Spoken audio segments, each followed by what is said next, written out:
యేసుక్రీస్తునందు విశ్వాసం ఉంటే అది నిజమైన విశ్వాసము అని ఎలా గుర్తించాలో తెలుసా? పరిశుద్ధులందరి మీద ప్రేమ ఉండాలి. అర్థమైందా? అర్థం కాలేదా? ఒకరు నిజంగా దేవుణ్ణి నమ్మితే సహోదరుని ఏం చేయాలి?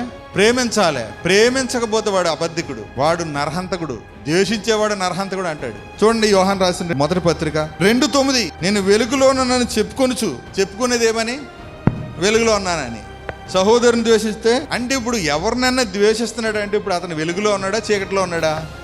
ఇప్పటి వరకు అన్నాడు అంటే ఇప్పుడు ఎంతకాలం నుంచి అతను చర్చికి వెళ్తున్నాడు, ఎంతకాలం నుంచి అతను బైబిల్ చదువుతున్నాడు, ఎంతకాలం నుంచి ప్రార్థన చేస్తున్నాడు, ఎంతకాలం నుంచి ప్రసంగాలు చేస్తున్నాడు, ఎంతకాలం నుంచి సేవ చేస్తున్నాడు, సహోదరుని ద్వేషిస్తున్నాడు. అంటే ఇప్పటి వరకు ఎంతకాలం చేసినా ఇప్పటి వరకు ద్వేషిస్తే అతను ఎక్కడున్నట్టు?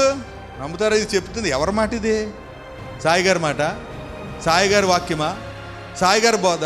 చూడండి, ఇంకా చూడండి 2:15, లోకాన్ని ప్రేమించొద్దు, లోకంలో ఉన్న వాటిని కూడా ప్రేమిస్తే ఎవడైనాను అన్నాడు. చూడండి, ఎవడైనాను లోకాన్ని ప్రేమిస్తే ఎవరిలో తండ్రి ప్రేమ ఉండదని ఎవడైనా అన్నాడు. అది పాస్టర్ అయినా సరే, విశ్వాస అయినా సరే, బిషప్ అయినా సరే, రెవరెండ్ పాస్టర్ అయినా సరే, 1000 మంది సంఘానికి 1,00,000 మంది సంఘానికి వచ్చేవాళ్ళైనా, అది అమెరికాలో ఉన్న చర్చ్ అయినా అండి, ఆంధ్రాలో మారుమూల గ్రామంలో ఉన్న చర్చ్ అయినా, ఏమంటున్నాడు? లోకాన్ని ప్రేమించే వాళ్ళు తండ్రి ప్రేమ ఉండదు అన్నాడు. ఒక్క స్టేట్మెంట్తో కొట్టేశాడు అంతే. లోకాన్ని ప్రేమించే వాళ్ళు ఏముండదు? తండ్రి ప్రేమ ఉండదు. ఇప్పుడు అతను సంఘాన్ని ప్రేమిస్తున్నట్టేనా? చెప్పండి. ఇప్పుడు లోకాన్ని ప్రేమించే సేవకులు ఎవరు? మీరే కలెక్ట్ చేసుకోండి.